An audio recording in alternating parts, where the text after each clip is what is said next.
우리를 포함한 전 세계가 지금 너무나 큰 풍파를 겪었습니다. 아니, 지금도 겪고 있습니다. 지난 주일에도 제가 잠깐 언급했었지만 세계는 이제는 코로나 이전과 코로나 이후로 나뉘어질 것이라 이야기합니다. 이제는 우리가 코로나 이전과 같은 모습으로 돌아가지 못할 것이라는 이야기입니다. 이제는 포스트 코로나, 즉 코로나 이후의 삶을 준비해야 함을 시사하고 있습니다. 지금까지 우리가 일반적이라고 생각했던 이 노멀하다라고 했던 기준들이 바뀔 것입니다. 새로운 일반, 뉴 노멀이 강조되고 있습니다. 실로 코로나로 인해 우리들의 삶의 양상이 많이 달라졌습니다. 또한 많은 가치들이 변화하고 있습니다. 대형 마트나 사람이 많은 곳에 마스크를 이제는 쓰고 가지 않으면 따가운 시선을 받게 됩니다. 많은 아이들이 졸업식은 했는데 입학식을 못하고 있습니다. 우리 진수가 그렇지요. 우리 아이들도 학교에 가지 못하고 온라인으로 수업을 대체하고 있습니다. 많은 공적 모임들과 행사들이 취소되고 있고요. 대부분의 회의나 강의, 의사소통이 비대면으로 이루어지고 있습니다. 식당들은 너무나 큰 불황을 겪고 있으며 배달 업체들은 호황을 누리고 있습니다. 사회적 거리두기로 인해 우리 교회에서는 2달 전부터 온라인 예배를 진행하고 있는데요. 앞으로 계속 여러 교회들에서 이 온라인 예배가 진행되리라 예상합니다. 이제 교회에 올 때는 발열 체크를 하고 손소독제를 바르고 떨어져 앉고 악수를 대체하는 등 예배의 양상도 많이 달라질 것입니다. 실제로 우리 교회도 새로운 기준들을 세워야 할 것입니다. 제가 우리 교회 예배 실황을 온라인으로 중계하기 때문에 제가 매주 접속자를 파악하고 있는데요. 예배당에 나오셔서 예배드리는 성도님들의 숫자는 큰 변화가 없지만 온라인 예배 접속자 수는 그렇게 많지 않은 숫자지만 그 숫자마저도 점점 줄어들고 있는 것을 보고 있습니다. 이것이 무슨 이야기일까요? 제가 염려하는 것은 우리 성도님들을 비롯한 많은 교회들이 온라인 예배를 인정하게 되면서 어디서든 온라인으로 참여하면 된다. 예배당에 모여 예배하지 않아도 된다는 정당성을 부여하고 점점 예배에 빠지는 것을 합리화하게 되지 않을까 하는 것입니다. 마스크의 가치가 점점 올라가고 있는데 손 소독제의 가치는 점점 올라가고 있는데 공적 예배와 지역 교회의 가치는 떨어지게 되는 것이 아닌가 하는 염려입니다. 코로나뿐만이 아니라 우리는 종종 인생의 큰 풍파를 겪게 되고 그 풍파들은 우리 삶의 양상들을 바꾸어 놓기도 합니다. 풍파를 한번 겪고 나면 이전에 중요하게 생각하지 않던 가치가 귀하게 되고 또 중요하다고 생각했던 가치가 아무것도 아니게 되어버리기도 합니다. 코로나 그리고 이번 총선 이후로 사람들은 많은 것이 변화될 것이라 말합니다. 우리는 이런 일들을 겪을 때마다 좋든 싫든 그 변화하는 삶에 대한 새로운 기준을 정하게 되겠지만 그때마다 우리가 중요하게 생각해야 할 것은 내가 놓치지 말아야 할 것이 무엇인가 하는 것입니다. 기준을 세울 때 중요한 것이 있습니다. 원칙이라는 것입니다. 다른 것은 변할 수 있어도 절대 변해서는 안 되는 원칙. 새로운 기준을 세우더라도 이 원칙에 입각하여 세워야 할 본질적인 것이 있다는 것이죠. 그렇다면 우리 그리스도인들에게는 변해서는 안 되는 원칙이 있는데 그것이 무엇일까요? 바로 믿음입니다. 오직 의인은 믿음으로 말미암아 살리라 했던 것처럼 우리는 어떠한 상황 앞에서도 믿음으로 사는 사람들이 되어야 합니다. 오늘 본문에서 제자들은 광풍을 만났습니다. 이 제자들 중에는 여기 갈릴리 호수에서 평생을 어부로 산 사람들도 있었습니다. 갈릴리의 기후가 어떤지 평생을 배 위에서 지냈기 때문에 그 광풍에 어떻게 대처해야 하는지도 몸으로 알고 있을 터였습니다. 자신이 가진 경험과 지식을 총동원해 위급한 상황을 대처하려고 했겠지만 배에는 계속 물이 들어오고 결국 배에 물이 가득하게 되어 잠길 상황에 처한 것입니다. 결국 주무시고 계신 예수님을 깨워 주여 주여 우리가 죽겠나이다 부르짖었습니다. 주무시던 예수님께서 잠에서 깨어 바람과 물결을 꾸짖으시니 이에 호수가 잔잔해졌습니다. 이제 주님은 제자들에게 말씀하십니다. 너희 믿음이 어디 있느냐? 광풍이 있는 상황에서도 변하지 말아야 할 제자들의 믿음을 묻고 계시는 것입니다. 그리고 제자들은 서로 묻기를 저가 뉘기에 바람과 물을 명함에 순종하는고 하고 묻습니다. 주님이 누구시냐? 주님이 어떤 분이시냐에 대한 질문입니다. 여기서 제자들이 저가 뉘기에 바람과 물을 명함에 순종하는고 하는 이 질문이 대단히 중요합니다. 왜냐하면 누가복음 8장의 전체적인 맥락을 살펴볼 때 앞으로 갈릴리 호수를 건너간 후에 이루어지는 그 예수님의 사역을 통해 예수님 그분이 어떤 분이신지, 예수님이 누구신지 드러나게 되는 사건들이 연이어 등장하기 때문입니다. 광풍을 만나 잠기어가는 배에서 주님이 제자들에게 물으신 말씀, 너희 믿음이 어디 있느냐? 이 말씀을 생각하고 과연 주님이 말씀하시고 있는 이 믿음이 어떤 믿음이냐 생각해 볼 때에 또 반대로 제자들이 예수님께 대해 서로 가졌던 그 질문, 저가 누구기에 바람과 물을 명하며 순종하는고 하는 이 두 가지 질문을 통해 우리가 결론 지을 수 있는 것은 과연 주님을 어떤 분으로 믿고 있느냐 하는 것을 알 수 있습니다. 사랑하는 성도 여러분, 혹시 여러분 가운데 인생의 광풍을 지나고 계신 분이 있지는 않습니까? 비단 코로나뿐만이 아니라 인생의 여러 가지 파도들, 한 파도를 지났더니 더 큰 파도가 다가오는 상황, 사업으로 인해, 자녀로 인해, 가정 문제로 인해 인생의 파란 중첩, 파란 만장의 상황을 지나고 있지는 않습니까? 오늘 우리들에게도 우리 주님은 우리에게 물어보십니다. 너희 믿음이 어디에 있느냐? 주님에 대한 여러분의 믿음은 어디에 있습니까? 여러분은 주님을 어떤 분으로 믿고 계십니까? 인생의 광풍을 만났을 때 우리는 어떤 믿음을 가져야 할까요? 어떤 상황에서도 변하지 말아야 할 우리의 믿음은 과연 어떤 믿음일까요? 첫 번째로 우리와 동행하시는 주님에 대한 믿음을 가져야 합니다. 우리 본문 22절 같이 보실까요? 본문의 22절입니다. 하루는 제자들과 함께 배에 오르사 저희에게 이르시되 호수 저편으로 건너가자 하심에 이에 떠나. 주님께서 함께 배에 오르셔서 호수 저편으로 가자 주님이 말씀하신 길이었습니다. 주님께서 동행하시며 주님이 인도하신 길이었습니다. 우리가 인생의 폭풍을 만날 때에 우리가 기억해야 할 것은 그 폭풍 가운데 주님께서 함께 하신다는 사실입니다. 이스라엘 백성들이 400년의 노예 생활을 마치고 애굽에서 나왔습니다. 하나님께서 낮에는 구름 기둥으로 밤에는 불 기둥으로 이스라엘 백성 가운데 임재하고 계셨습니다. 그리고 이스라엘 백성이 가장 먼저 만난 것이 무엇인 줄 아세요? 홍해바다 앞이었습니다. 우리는 너무나 자주 우리 인생의 광풍을 만났을 때, 앞길을 가로막은 홍해바다를 만났을 때 하나님을 배제하고 생각하려고 합니다. 문제를 헤쳐나갈 인간적인 계산을 해보고 그럼에도 안 되면 하나님을 원망하기도 합니다. 그러나 주님은 그 길 가운데 여전히 우리와 함께 계십니다. 우리 본문 23절 같이 보시겠습니다. 행선할 때에 예수께서 잠이 드셨더니 마침 광풍이 호수로 내리침에 배에 물이 가득하게 되어 위태한지라. 이 광풍이 몰아치는 상황에서 잠이 드신 예수님을 생각해 봅니다. 예수님은 실로 하나님이시지만 또 완전한 인간으로 오셨기 때문에 얼마나 피곤하셨기에 주무시고 계셨을까 생각해 볼 수 있는 대목입니다. 중요한 것은 그 배 안에서 주무시고 계신 예수님을 발견하는 일입니다. 비록 주무실 뿐이지 제자들과 함께하지 않는 것이 아니었습니다.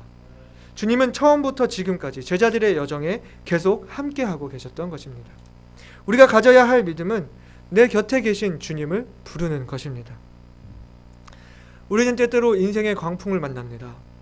나의 능력으로 도무지 어찌할 수 없는 일들을 만납니다.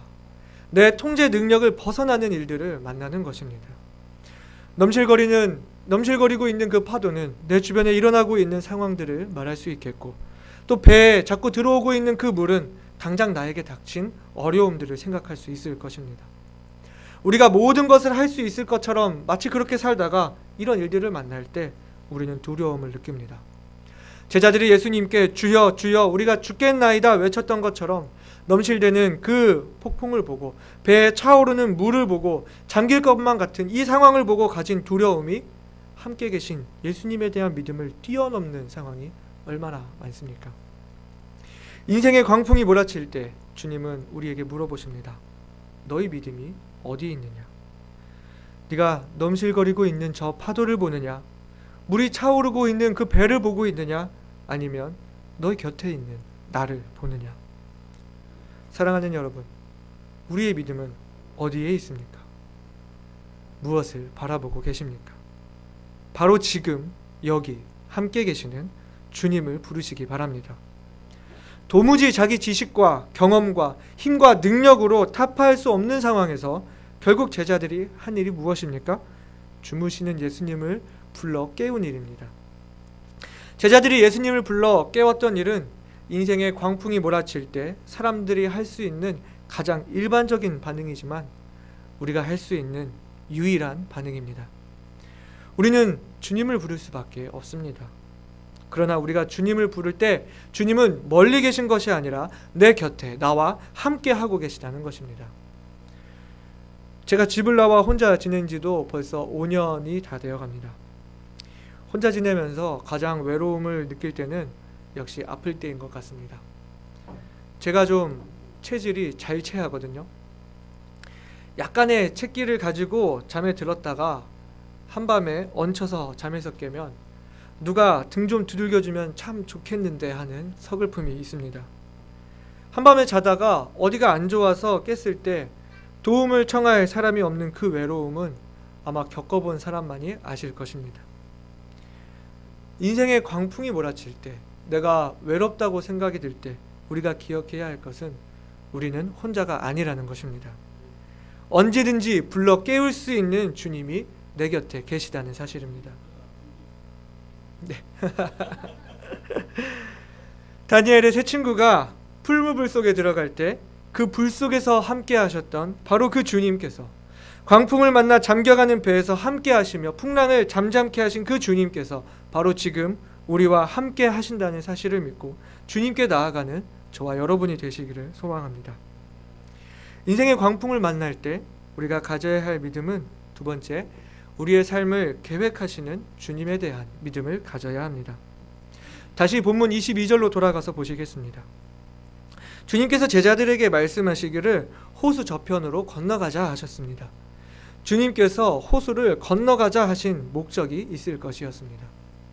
서두에 말씀드렸지만은 저가 뉘기에 바람과 물을 명함에 순종하는고 하는 이 질문이 대단히 중요하다고 말씀드렸습니다. 저가 뉘기에 하는 이 경이로움, 그것을 가지게 하려고 주님은 일부러 호수를 건너자고 하셨을 수 있습니다. 오늘 8장을 계속 보시면 알게 되겠지만 명함에 순종했다 하는 것이 비단 바람과 물뿐만이 아니었습니다. 8장 26절부터 39절에는 귀신을 명하여 떠나가게 하셨고, 이 40절부터 마지막 56절에는 죽음도 명하여 다시 살게 하신 것을 봅니다.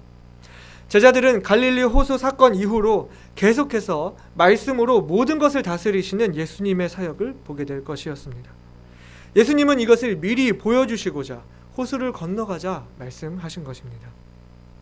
저가 뉘기에 이 예수님이 어떤 분이신지 알게 하고자 주님께서 제자들이 폭풍을 만나도록 허락하셨다는 것입니다.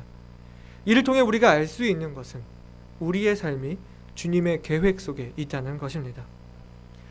때때로 우리 삶에 고난이 올 수 있습니다. 고난이 임할 당시에는 이것이 나에게 무엇을 의미하는지 알지 못하지만 고난이 지난 후에 그 고난을 통해 주님께서 내게 알리고자 하셨던 그 메시지가 있음을, 나를 성장케 하시려는 목적과 계획이 있었음을 발견하게 되는 것입니다. 고난 이후에 주님께서 이루시는 선한 것을 보여주시기 위해 우리에게 고난을 허락하시기도 하는 것입니다. 바로 이것을 깨달은 인물이 창세기에 나옵니다. 우리 창세기 45장 같이 찾아가 보실까요? 창세기 45장 4절부터 8절까지 우리 같이 찾아보시겠습니다. 창세기 45장 4절부터 8절까지 찾아보시겠습니다. 창세기 45장 4절부터 8절입니다. 제가 읽겠습니다. 요셉이 형들에게 이르되 나는 요셉이라 내 아버지께서 아직 살아계시니이까. 형들이 그 앞에서 놀라서 능히 대답하지 못하는지라. 요셉이 형들에게 이르되 내게로 가까이 오소서. 그들이 가까이 가니 가로되 나는 당신들의 아우 요셉이니 당신들이 애굽의 판자라. 당신들이 나를 이곳에 팔았으므로 근심하지 마소서. 한탄하지 마소서. 하나님이 생명을 구원하시려고 나를 당신들 앞서 보내셨나이다. 이 땅에 2년 동안 흉년이 들었으나 아직 5년은 기경도 못하고 추수도 못할지라. 하나님이 큰 구원으로 당신들의 생명을 보존하고 당신들의 후손을 세상에 두시려고 나를 당신들 앞서 보내셨나니 그런즉 나를 이리로 보낸 자는 당신들이 아니요 하나님이시라. 하나님이 나로 바로의 아비를 삼으시며 그 온 집의 주를 삼으시며 애굽 온 땅의 치리자를 삼으셨나이다. 아멘. 여러분, 요셉의 삶이 어떠했습니까? 야곱이 그토록 사랑하던 아내 라헬에게서 아주 어렵게 낳은 아들, 그래서 아버지의 총애를 받던 아들 요셉이 형들의 시기를 사 애굽의 노예로 팔려갔습니다. 그뿐만이 아니라 이 보디발의 아내로 인해 누명을 씌우고 옥에 갇히기까지 했습니다. 우리들은 요셉에 대해서 생각하기를 평생을 원한을 품고 복수의 칼날을 갈았으리라 생각할 수 있습니다. 드디어 애굽 총리가 되고 형들이 자기 앞에 무릎 꿇는 것을 보았을 때 우리는 속으로 통쾌함을 느꼈을 수 있습니다. 그러나 요셉의 고백이 어떻습니까? 하나님이 큰 구원으로 당신들의 생명을 보존하고 당신들의 후손을 세상에 두시려고 나를 당신들 앞서 보내셨나니 그런즉 나를 이리로 보낸 자는 당신들이 아니요 하나님이시라. 그 고되고 억울했던 삶을 주님이 계획하신 섭리에 비추어 볼 때 주님께서 결국 이루실 선을 바라보고 주님의 계획을 신뢰하는 믿음의 고백을 할 수 있었던 것입니다. 사랑하는 여러분, 인생의 풍랑이 올 때 우리가 가져야 할 믿음은 어떤 믿음입니까? 내 삶이 하나님의 계획 속에 있다는 믿음입니다. 고난이 올 수도 있지만 주님께서 최후에 이루실 선이 있다는 것을 믿고 주님의 계획을 신뢰하고 나를 맡기는 것입니다. 우리 로마서 8장 28절 우리 다 같이 읽어보실까요? 우리가 알거니와 하나님을 사랑하는 자 곧 그 뜻대로 부르심을 입은 자들에게는 모든 것이 합력하여 선을 이루느니라. 아멘. 모든 것이 합력하여 선을 이루느니라. 어떤 자들에게요? 곧 그 뜻대로 부르심을 입은 자들에게. 주님의 뜻에, 주님의 계획에 나를 맡기는 믿음이 우리에게 있어야 합니다.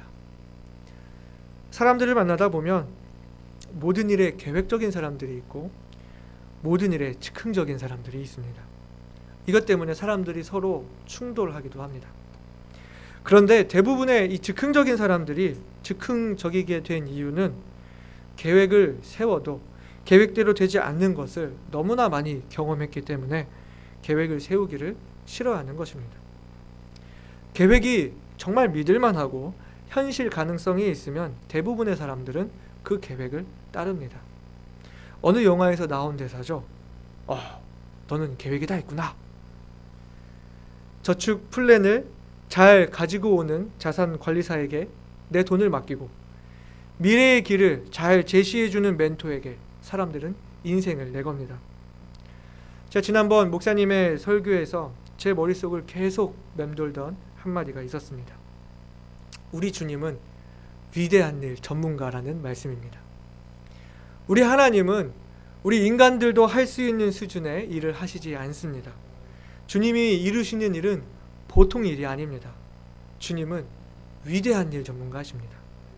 그렇기 때문에 우리는 우리의 상식으로 주님의 계획을 다 알 수가 없는 것입니다. 그러나 분명한 것은 주님이 계획하시는 일은 분명 위대한 일이라는 사실입니다. 인생의 풍랑이 올 때 우리가 가져야 하는 믿음은 어떤 믿음입니까? 내 삶에 다가온 풍랑도 주님이 계획하신 내 삶의 일부임을 믿고 내 곁에 계신 주님께 내 삶을 주님의 계획에 맡기는 것입니다. 예레미야 33장 3절 말씀 우리 다 같이 읽어보시겠습니다. 너는 내게 부르짖으라. 내가 내게 응답하겠고 내가 알지 못하는 크고 비밀한 일을 내게 보이리라. 아멘. 사랑하는 여러분, 우리 주님께서 우리 삶을 계획하고 계세요. 너무 멋있게, 너무 위대하게. 문제는 우리가 그 계획을 따르냐 따르지 않느냐인 것이죠. 폭풍만 보고 있으니까, 배에 들어오는 이 물만 보고 있으니까, 당장에 처한 나의 어려움만 보고 있으니까, 내 삶을 계획하시는 주님을 보지 못하고 있기 때문에 우리가 겁을 먹고 두려워하고 주님께 내 삶을 맡기기를 주저하고 있는 것입니다. 나를 향한 주님의 계획을 신뢰합시다. 그리고 주님께 온전히 우리 삶을 맡겨드립시다. 세 번째로 우리가 인생의 폭풍을 만날 때 가져야 할 믿음은 폭풍을 잠잠케 하실 능력이 있으신 주님에 대한 믿음을 가져야 합니다. 폭풍을 잠잠케 하실 능력 있으신 주님을 신뢰하는 믿음입니다. 오늘 본문의 24절입니다. 제자들이 나와 깨어 가로되 주여 주여 우리가 죽겠나이다 한데 예수께서 잠을 깨사 바람과 물결을 꾸짖으시니 이에 그쳐 잔잔하여지더라. 아멘. 주님은 말씀으로 폭풍을 잠잠케 하시는 분이십니다.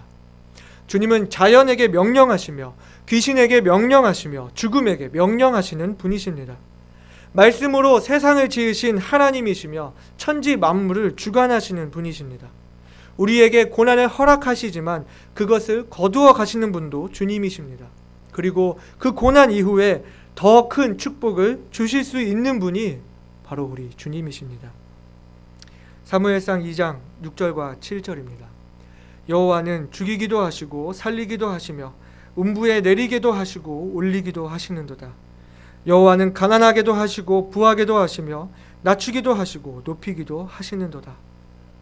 우리 주님은 천지 만물뿐만 아니라 귀신들뿐만 아니라 죽음뿐만 아니라 우리 인생을 주관하시는 분, 인간의 생사화복을 지배 주관하시는 하나님이십니다. 실제로 우리 주님은 인생의 광풍을 잠잠케 하실 능력 있으신 하나님이십니다. 우리가 삶의 폭풍을 만날 때 우리 삶에 이런 어려움을 허락하신 분도 주님이시고 이 가운데 우리와 함께 하시는 분도 주님이시지만 이 폭풍을 지나가게 하실 분도 주님이시라는 사실을 믿어야 하는 것입니다. 여러분 혹시 다른 사람을 만나게 될 때 그 사람의 일터에서 그 사람의 전문적인 모습, 프로페셔널한 모습을 보고 다르게 보신 경험이 있으시나요? 우리가 교회에서 만나니까 다들 그냥 형제님, 자매님인 줄 알지만 세상에 각자 가보면 각자 각종 전문직에서 종사하시는 것을 압니다. 이 사람이 그냥 친근한 사람인 줄로만 알았는데 전문적인 모습을 보니 멋있네 하는 생각을 다들 한 번쯤은 가져보셨을 것입니다. 우리는 상대방이 어떤 능력을 가지고 있는지 모르면서 사람을 쉽게 보는 경향이 있는 것 같습니다. 눈앞에 있는 사람도 그러한데 눈에 보이지 않는 하나님께는 어떻겠습니까? 여러분 정말로 우리 주님께서 능력 있으신 분이라는 것을 신뢰하고 있습니까? 내가 처한 어려움들을 이겨내게 하실 능력이 정말 있으신지 의심하고 믿지 못하고 계시지는 않습니까? 주님의 능력을 신뢰하지 못하고 그래서 주님께 맡기지 못하고 믿음의 선택을 하지 못해 주저하며 이 물에 잠기기 직전까지 내 능력으로 어떻게 해보려는 그 어리석음을 범하고 있지는 않습니까? 우리 주님께서 단순히 함께 하시는 분만이 아니라 우리 삶에 단순히 계획만 가지고 계신 분이 아니라 실제로 우리 삶 속에서 그 계획을 이루시며 많은 역경들을 이겨내게 할 능력 있으신 주님이시라는 것을 신뢰할 때 우리는 주님의 능력을 보게 될 것입니다. 제가 좋아하는 복음성가 중에 오신실하신 주라는 찬양이 있습니다. 이 찬양의 2절의 가사가 이렇습니다. 지나온 모든 세월들 돌아보아도 그 어느 것 하나 주의 손길 안 미친 것 전혀 없네 하는 가사입니다. 이 시간 여러분의 삶 속에 그간 지나왔던 크고 작은 많은 풍랑들, 그 많은 겹겹의 파도들을 한번 돌아보시기 바랍니다. 지금의 내가 있기까지 주님께서 도우셨기 때문에 가능했던 것들을 한번 생각해 보시기 바랍니다. 사람이 할 수 없는 위대한 일들을 주님께서 하셨습니다. 맞습니까? 여러분 주보에 게시하고 있는 대로 성경 읽기를 하셨다면 아마 욥기를 다 읽으셨을 텐데요. 그렇게 읽고 계신가요? 고난의 대명사로 불리는 욥기의 마지막에 하나님께서 욥에게 자신을 드러내어 말씀하시고 욥의 첫 대답이 무엇이었습니까? 욥기 42장 2절입니다. 같이 읽어볼까요? 주께서는 무소불능하시오며 무슨 경영이든지 못 이루실 것이 없는 줄 아오니. 아멘. 우리가 인생의 풍랑 가운데 있을 때에 우리가 가져야 할 믿음은 천지 만물을 창조하셨을 뿐만 아니라 그 모든 것을 운행하시며 지배하시고 주관하시는 하나님, 전능하신 하나님, 능력 있으신 주님을 의지하는 믿음입니다.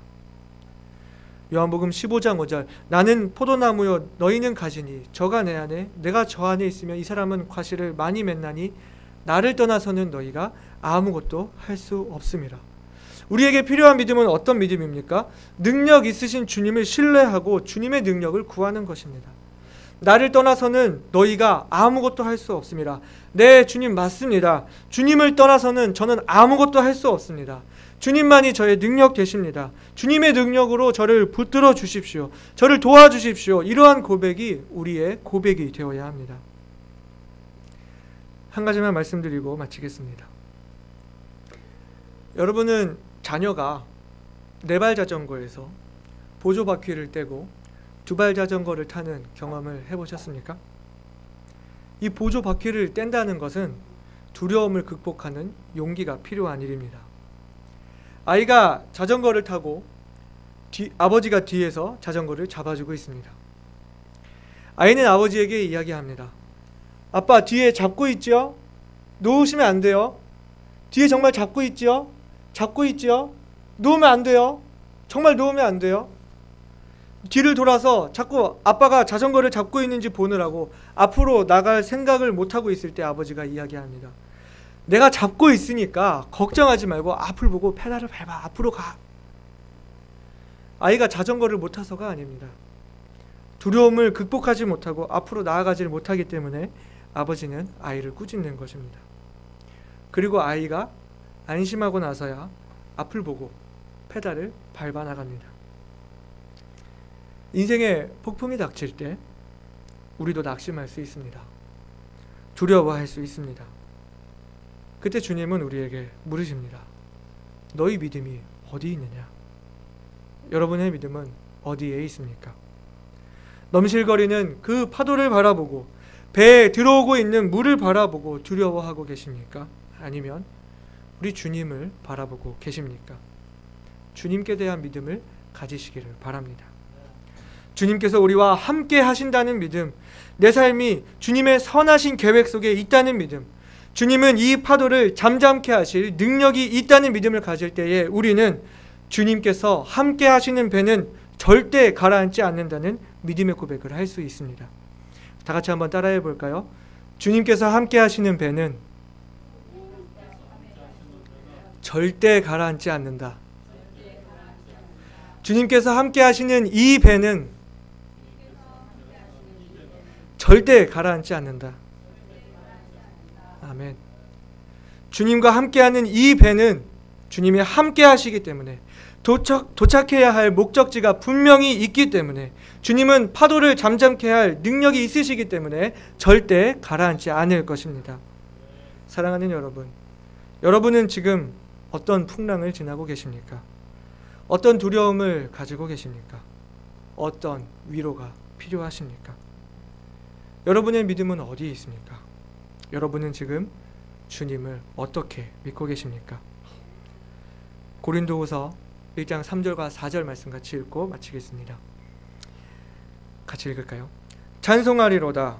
그는 우리 주 예수 그리스도의 하나님이시요 자비의 아버지시요 모든 위로의 하나님이시며 우리의 모든 환난 중에서 우리를 위로하사 우리로 하여금 하나님께 받는 위로로서 모든 환난 중에 있는 자들을 능히 위로하게 하시는 이시로다. 아멘. 함께 하시는 주님, 선하신 주님, 능력의 주님, 위로하시는 주님을 믿고 주님께 맡기기 바랍니다. 우리의 두려움도 주님께 가지고 갑시다. 주님의 위로와 주님의 능력이, 주님의 선하심이 우리 모두에게 함께 하시기를 소망합니다. 다 같이 기도하시겠습니다.